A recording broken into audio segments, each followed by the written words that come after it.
amubuuzeeko ga hello.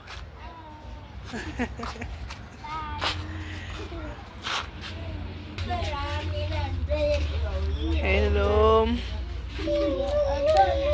Tuli mu kyalo.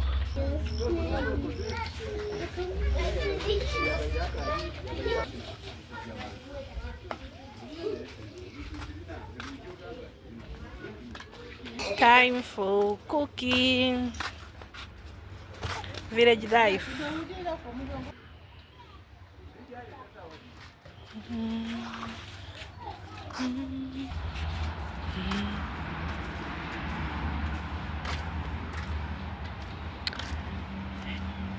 Oh no.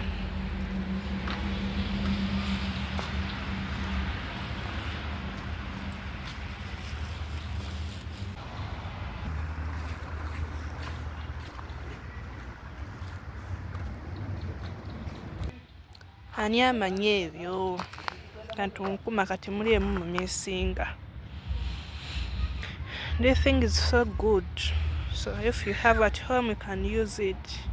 It is like medicine. Hello, dog, ambocha.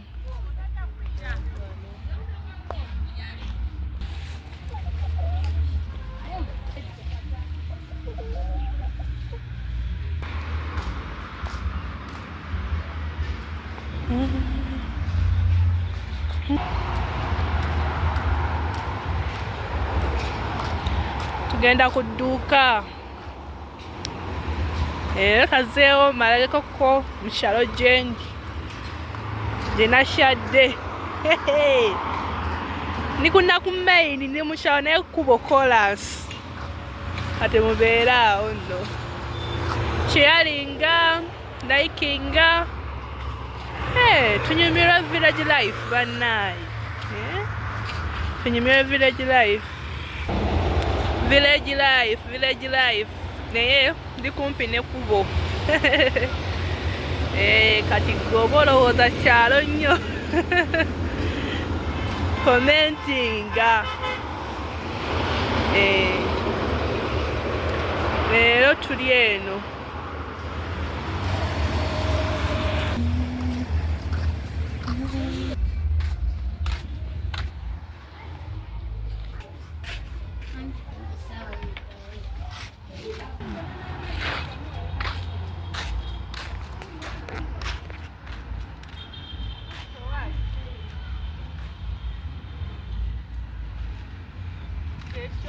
Ngaba mutya okunda bako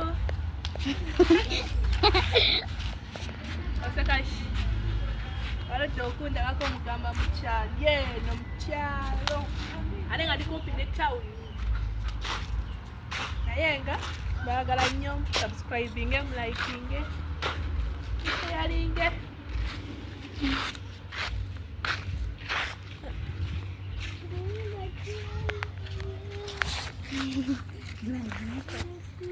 Kola fene. Fene. Kola watu wa mkisa. Sa. Una sete. Una gente. Mwazine muko. Yeah, see you tomorrow. Bye bye.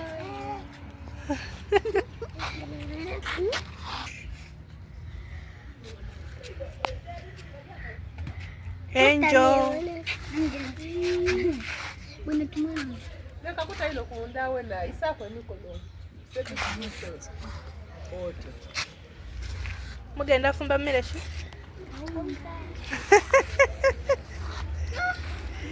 Tuli eno.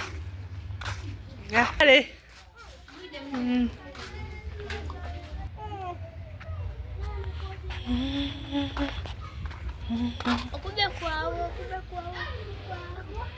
Good weather in Africa. Good weather. Yes, I'm not a boy.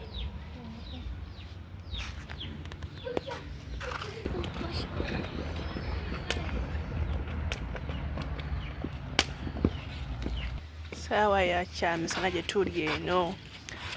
Gye tulye.